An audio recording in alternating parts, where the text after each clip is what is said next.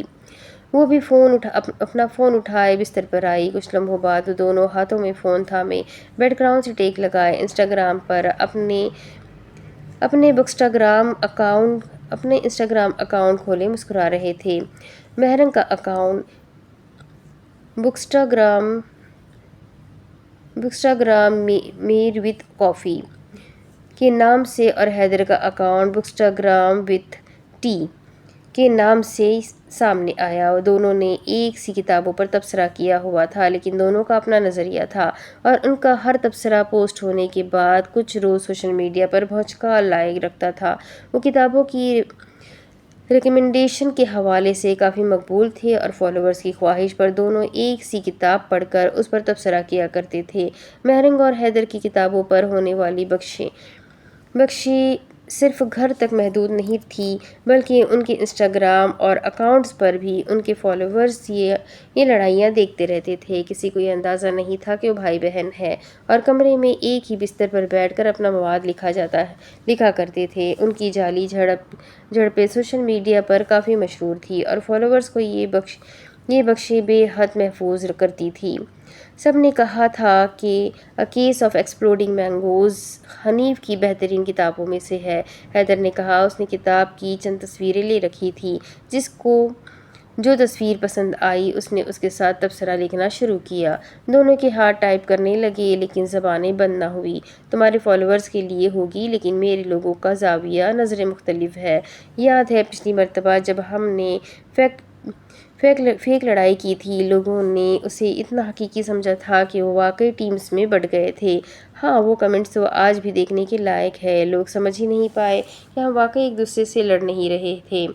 اس بار بھی کچھ ایسا ہی کرتے ہیں۔ میں اپنی پوسٹ میں تمہاری بے سر و پا باتوں کا خوب جواب دوں گی اور پھر دیکھتے ہیں لوگوں کی الگ الگ رائے۔ مہرنگ کی آنکھوں میں چمک تھی۔ مائدہ کو وہ سرے سے بھول چکی تھی۔ دھمکی وہ اسے کب ملی؟ ان کی یہ جعلی لڑائیاں ان کے فالوورز کو ہمیشہ تفریح دیتی تھی اور کسی کو بھی اندازہ نہیں تھا کہ دونوں ایک ساتھ ہنستے ہوئے اپنی لڑائی کا اسکرپٹ بناتے ہیں۔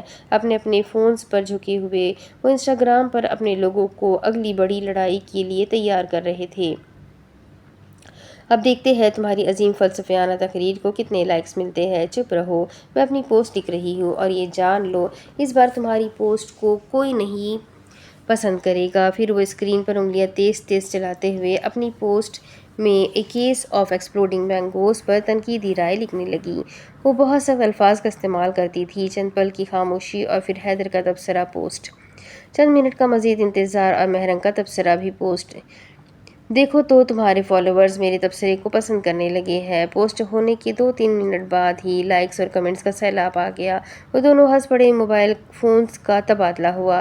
میں جانتی ہوں کہ کئی لوگ محمد حنیف کے اس طنزیہ انداز کو پسند کرتے ہیں، لیکن میرے نزدیک اس کتاب میں زیادہ گہرائی نہیں ہے۔